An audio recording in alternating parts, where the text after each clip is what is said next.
नमस्कार, अमर छत्तीसगढ़ देख रहे हैं आप और बुलेटिन की शुरुआत कवर्धा से आई बड़ी खबर के साथ, जहां घर में होम थिएटर ब्लास्ट हो गया। ब्लास्ट में 2 लोगों की मौत हुई है। हादसे में 4 लोग गंभीर रूप से जख्मी भी हुए हैं। वहीं सभी को अस्पताल में भर्ती कराया गया है। शादी में उपहार में ये होम थिएटर मिला था। रेंगाखार थाना क्षेत्र का ये मामला है। तो कवर्धा से बड़ी खबर है, जहां घर में होम थिएटर ब्लास्ट हो गया। ब्लास्ट में 2 लोगों की मौत हुई है। हादसे में 4 लोग गंभीर रूप से घायल भी हुए हैं। वहीं सभी को अस्पताल में भर्ती करा दिया गया है। शादी में उपहार में ये होम थिएटर मिला था। तो होम थिएटर भी कितना घातक हो सकता है, ये इस घटना से अंदाजा लगाया जा सकता है। होम थिएटर में भी ब्लास्ट हो सकता है। ऐसी खबरें शायद आपने पहले ना सुनी हो, लेकिन यह मामला कवर्धा का है, जहां होम थिएटर ब्लास्ट हो गया और हादसे में 4 लोग गंभीर रूप से घायल हैं। बता रहे हैं कि सामान, शादी का सामान है। हाँ। तो सारे सामान को जमा रहे थे और गैस सिलेंडर को, किचन वाले सामान को किचन में जमा रहे हैं। हाँ। में इस टाइप का ब्लास्ट हुआ है, गैस ब्लास्ट हुआ है, बता रहे हैं। तो वो कुछ म्यूजिक सिस्टम है बता रहे थे जो फटा है। उसका नहीं पता क्योंकि हम भी नहीं थे। हाँ। इतना हमको बताया गया है। हाँ। उतना ही। कितने लोग इसमें घायल हुए बता रहे हैं? 7 जन।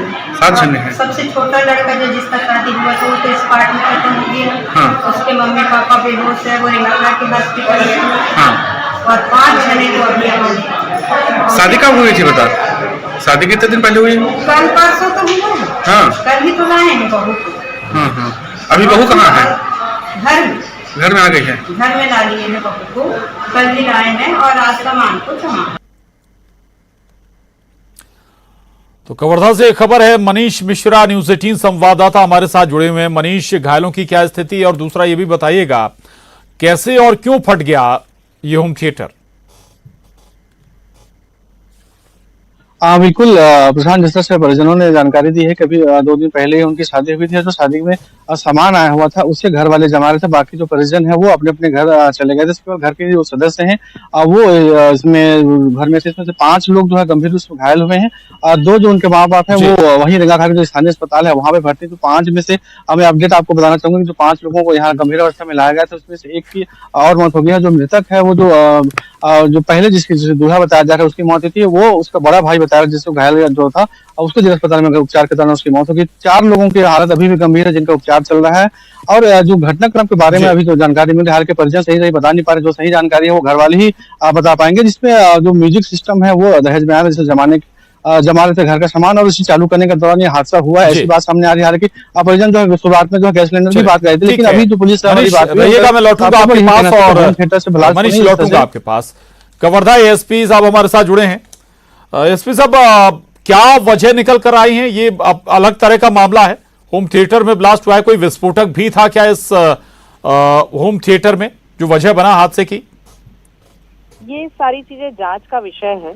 जब होम थिएटर में ब्लास्ट का ये मामला ग्राम समारी, ये रेंगाखा थाना क्षेत्र में है, यहाँ पर आया था, तो इस बात का पता चला था कि हेमेंद्र मेरावी जो लड़का है ये लगभग 25 वर्ष का है और इसकी डेथ हो गई है उस घटना से। और इसका विवाह हुआ था और जो सामान गिफ्ट में उसको मिले थे और उसका जस्ट वो लगा के चालू करके बस ट्राई कर रहा था कि ये कैसे बजता है, और इसी समय में वो ब्लास्ट हुआ था। उसी समय घर में जो अन्य सदस्य उसके परिवार के थे, वो लोग लगभग 6 लोग हैं जो उस घर में थे, उसमें उनको भी चोटें आई हैं और हेमेंद्र मेरावी की डेथ हो गई। पुलिस इसमें मर्ज कायम की है और ये जांच का विषय है कि कैसे हुआ है। जी बताइए। जी बिल्कुल, कोई इसमें विस्फोटक लगा दिया गया हो, पुरानी कोई रंजिश हो, कोई लव ट्रायंगल वाला मसला हो, किन एंगलों से पुलिस जांच कर रही है? ये पूरे जांच के मैटर हैं। जो स्टेटमेंट्स आएंगे और जो सामान वहां से बरामद होगा उसकी जांच करवाने के उपरांत ही इससे कहा जा सकेगा कि कैसा एफएसएल की जांच के बाद इसको बताया जा सकेगा। जी शुक्रिया। मनीषा ठाकुर हमारे साथ जुड़ी थी, एएसपी कवर्धा। बहुत धन्यवाद आपका न्यूज 18 से बात करने के लिए। मनीष मिश्रा, न्यूज 18 संवाददाता, हमारे साथ लगातार बने हुए हैं। मनीष, कुछ और परिवार वाले कुछ बता पा रहे हैं? परिवार वालों से कोई बात हुई है क्या? बिल्कुल प्रशांत, जिस तरह से उनके परिजन जो यहाँ आए हुए हैं जी। जिला अस्पताल में, जिस तरह से बताए हैं कि जो जितने भी घर में सदस्य थे, जो मुख्य सदस्य हैं, वो इसमें पूरी तरह से झुलसे हैं, जिसमें 5 जो जिनकी हालत गंभीर है और 2 जो है उनका स्थानीय अस्पताल में जो उपचार चल रहा है। तो घर देखिए, जो घटना है वो घर वाले ही बता पाएंगे। जैसे जब उनके बोलने की स्थिति होती है, हम उनसे बात करने का प्रयास करेंगे कि घटना कैसे हुई, किस तरह से हुई। लेकिन जो 5 गंभीर है जिनको जिला अस्पताल लाया गया है, उनमें से एक और की मौत हो गई। जी। ये जानकारी अभी डॉक्टरों के द्वारा दी गई है। तो 4 हैं और उनका उपचार चल रहा है। अगर जैसे वो बात करने की स्थिति में आते हैं तो वो ही ठीक। एक्चुअली बता सकते हैं कि घटना कैसे हुई, क्या हुआ था। और बाकी जो परिजन है वो सिर्फ सुनकर ही अस्पताल पहुंचे और उनका हाल जान रहे, तो उनके पास ज्यादा जानकारी अभी नहीं मिल पा रही। प्रारंभिक दौरे जिनको मिली है उसके अनुसार से यही बात जो सामने आई है। प्रशांत, बिल्कुल, पुलिस जांच आगे बढ़ेगी तो और कुछ तस्वीर सामने आएंगी। बहुत शुक्रिया आपका मनीष, जानकारी के लिए। आगे बढ़ेंगे और कोरबा से एक और बड़ी खबर है। हाथियों ने ग्रामीणों को दौड़ा दिया है। बाल बाल बचे ग्रामीणों की जान। हाथियों को भगाने की कोशिश एक ग्रामीण कर रहा था, तभी यह पूरा घटनाक्रम हुआ है। लाठी लेकर हाथियों को ग्रामीण खदेड़ रहा था। गांव के पास से 25 से अधिक हाथियों का झुंड गुजर रहा था। उसी दौरान की ये घटना है। ये तस्वीरें देखिए आप, कोरबा से तस्वीरें सामने आई हैं। 25 से अधिक हाथियों का ये झुंड गांव के पास से गुजर रहा था और बताया जाता है कि ग्रामीण लाठी लेकर उसे इन हाथियों को वहां से भगाने की कोशिश कर रहा था। इसके बाद हाथियों ने ग्रामीण को दौड़ा दिया। ये करीब 25 हाथियों का दल, इसमें बच्चे भी शामिल हैं हाथियों के, और ऐसे में हाथी हिंसक भी हो जाते हैं। अब्दुल असलम हमारे साथ जुड़े हैं जानकारी के साथ। अब्दुल, 25 हाथियों का दल, खतरे की बात तो है, चिंता की बात तो है गांव वालों को। कहां अभी और कहां विचरण कर रहा है? क्या वन विभाग इनके गांव वालों की सुरक्षा के लिहाज से कदम उठा रहा है?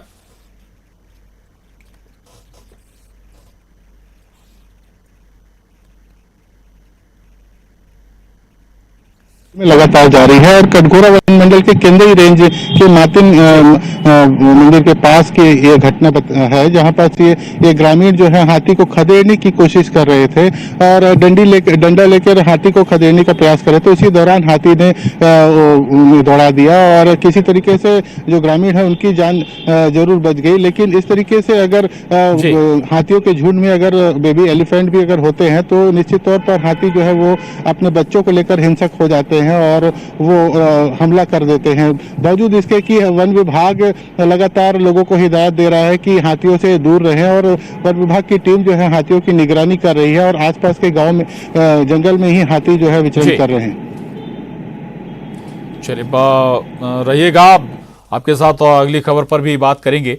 और अगली खबर का रुख कर रहे हैं रायपुर से। बड़ी खबर है, जहां पुलिस ने हत्या के आरोपियों का जुलूस निकाला है। घर में घुसकर हत्या करने के आरोपी हैं जिनका जुलूस निकाला गया। हत्या करने वालों का पुलिस ने सड़क पर जुलूस निकाला। राजधानी रायपुर का यह मामला है। नेवरा में शनिवार की रात वारदात को अंजाम दिया गया था। तो ये बड़ी खबर है। हत्या के आरोपियों का रायपुर में पुलिस ने जुलूस निकाला है ताकि इन अपराधियों का, बदमाशों का खौफ लोगों के जहन में ना रहे। युगल तिवारी हमारे साथ जुड़े हैं जानकारी के साथ। युगल, क्या घटना थी और कोशिश यही कि इनका खौफ जनता के बीच ना रहे इस जुलूस के मद्देनजर? किताब होना चाहिए था और जिन कंधों पर परिवार की जवाबदारी होनी चाहिए, ऐसे जो युवा हैं वो धड़ल्ले से चाकूबाजी की घटना को अंजाम दे रहे हैं, रंगदारी वसूल रहे हैं। ऐसे जो 5 जो युवक हैं नेवरा पुलिस ने गिरफ्तार किया था, उसकी जो जुलूस है आज पुलिस ने निकाला है। और ये जितेंद्र पाल और आयुष पाल पर हमला किए थे, घर में घुस करके रंगदारी वसूली और वर्चस्व की लड़ाई का ये पूरा मामला था। और इसी में जो ये 5 युवक हैं उन लोगों ने चाकू से ताबड़तोड़ हमला किया था, जिसे जितेंद्र पाल की मौके पर ही मौत हो गई थी और उसका जो बेटा आयुष है अभी भी जिंदगी और मौत से जूझ रहा है।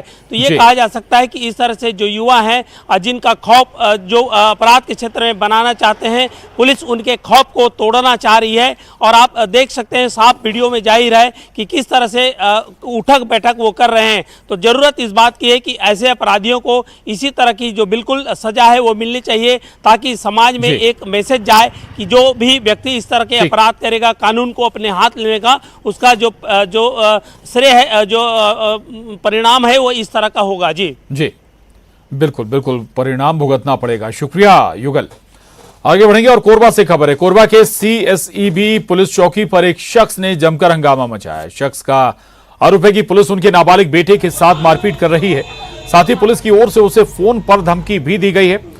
इस दौरान पुलिस वाले उससे समझौते की भी दिखा रहे हैं। वहीं इस मामले में पुलिस का कहना था कि मामले का संबंध दर्री पुलिस थाना से बताया जा रहा है, तो संबंधित व्यक्ति को सीएसईबी चौकी के बजाय दर्री थाना जाना चाहिए।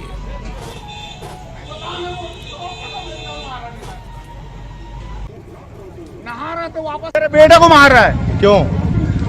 30,000 बनी दर्री थाना टीआई को। तो किस लिए 30,000 रुपए देने की बात जो हो मेरा बेटा चोरी किया है और उससे नुकसान कुछ भी नहीं हुआ। मैं बोला 30,000 रुपए जुगाड़ करके ला रहा हूँ और नहीं दिया तो मेरे बेटे को मार रहा है बेल्ट से। पैसा दे रहा हूँ तो थोड़ा वेट करके पैसा रहता तो नहीं देता मैं। उसको पैसा चाहिए ना। 14 साल का मेरा लड़का है, एक ही छापर ही पड़ा होगा तो ठीक नहीं। अब्दुल असलम हमारे साथ जुड़े इस खबर पर भी। अब्दुल, ये क्या मसला है? ये भी बताया जा रहा है कि पुलिस थाने को लेकर भी कंफ्यूज है।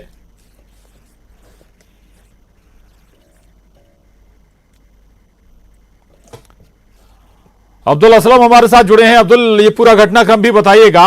क्यों, क्या आरोप है इस हंगामा करने वाले शख्स के?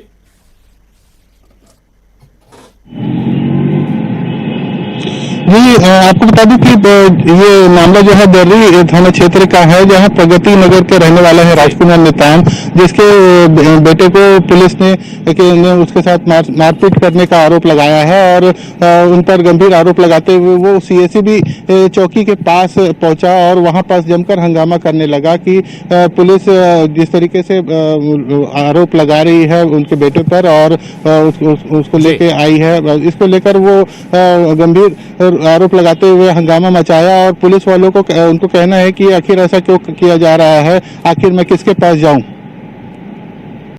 बिल्कुल, चलिए, तो शुक्रिया आपका अब्दुल असलम इस पूरी जानकारी के लिए, धन्यवाद। तो कोरबा का ये मामला था। अगली खबर का रुख करेंगे और खबर रायपुर से। बड़ी खबर है, मुख्यमंत्री भूपेश बघेल सूरत के लिए रवाना हुए हैं। संबित पात्रा के बयान पर सीएम ने पलटवार किया है। हम अपने नेता के साथ हैं, हुड़दंग बीजेपी वाले मचा रहे हैं, यह आरोप सीएम भूपेश बघेल ने लगाया है। अभी बंगाल और बिहार में मचा रहे हैं, यहां नारायणपुर में क्या हुआ, यह सवाल भी उन्होंने किया। उनकी ट्रेनिंग ही दंगा फैलाने की है, यह आरोप भी सीएम भूपेश बघेल ने बीजेपी के ऊपर लगाया है। दरअसल सीएम भूपेश बघेल सूरत के लिए हाल ही में रवाना हुए। नेता साथ जा रहा हूँ, जुडिशियल दबाव क्या होगा? ये हुड़दंग मचाने के काम पे पश्चिम बंगाल और बिहार में वो कर रहे हैं और अभी तक के प्रधानमंत्री जी गृह मंत्री की तरफ से अपील नहीं आया है। और यहाँ भी नारायणपुर में दंगा किसने करवाया, कवर्धा में कौन लोग थे, इसे बताने की जरूरत है क्या? हम दूर की बात नहीं करते। और रायपुर से बड़ी खबर है, बीजेपी विधायकों के पीएम से मुलाकात से पहले सियासत शुरू हो गई है। 5 अप्रैल को प्रधानमंत्री से बीजेपी के विधायक मिलने वाले हैं। मुख्यमंत्री भूपेश बघेल ने इस पर निशाना साधा है। चुनाव नजदीक है, इसलिए विधायक पीएम से मिलेंगे। बीजेपी विधायक राज्य के हितों पर चर्चा नहीं करेंगे। बीजेपी राज्य का हित नहीं चाहती है। 20 क्विंटल धान खरीदी को रोकना चाहती है बीजेपी। सामाजिक आर्थिक सर्वे को रोकना चाहती है बीजेपी। भारतीय जनता पार्टी के लोग, यहाँ के विधायक लोग प्रधानमंत्री से मिलने जा रहे हैं 5 तारीख को। मतलब 4.5 साल उनको छत्तीसगढ़ की सुध आई नहीं। अब चुनाव नजदीक आ रहा है तब वो दिल्ली जा रहे हैं प्रधानमंत्री जी, क्योंकि छत्तीसगढ़ के हितों के बारे में कभी भारतीय जनता पार्टी के लोगों ने चर्चा नहीं की। जब हमारा चावल नहीं ले रहे थे तब मैंने कहा था कि चलो, तब नहीं गए।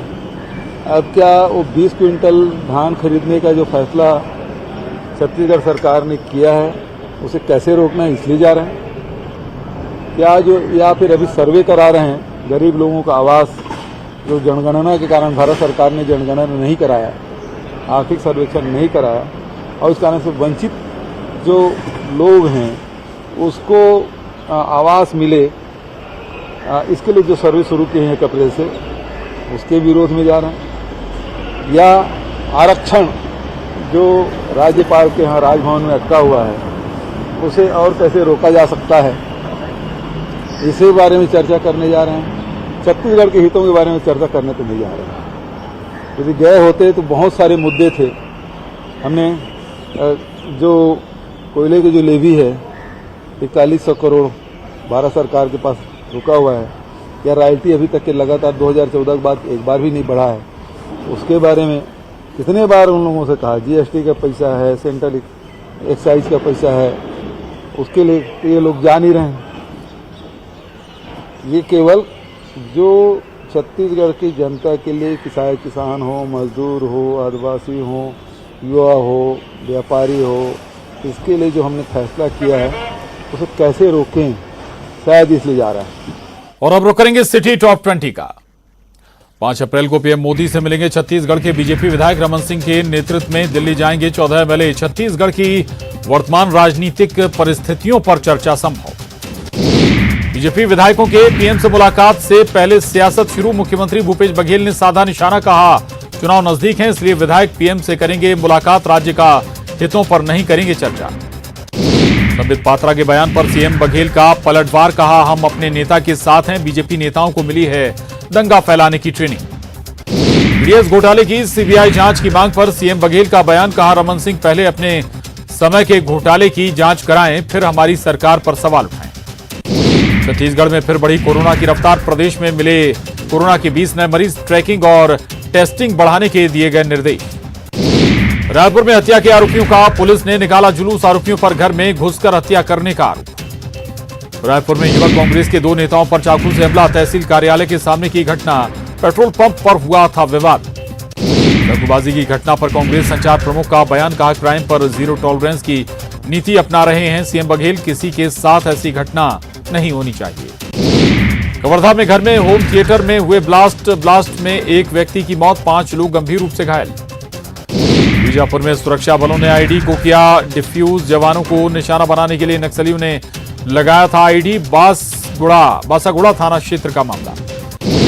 आईपीएल शुरू होते ही सटोरिये हुए एक्टिव। रायगढ़ में आईपीएल में सट्टा खिलाते 4 सटोरिये पकड़ाए। आरोपियों से 1.70 लाख का सट्टा और मोबाइल जब्त। बिलासपुर में आईपीएल में सट्टा खिलाते 4 हाईवाल पकड़ाए। एसीसीयू के साथ मिलकर 2 थानों की पुलिस ने की कार्रवाई। जसपुर में 2 ट्रक अवैध कोयला जब्त। ट्रक चालकों के पास नहीं थे कोयले के दस्तावेज। पत्थलगांव पुलिस ने की कार्रवाई। मनेन्द्रगढ़ में कांग्रेस नेता के बेटे से मारपीट में घायल युवक की मौत। सरिया से हमले में गंभीर रूप से घायल हुआ था ग्रामीण।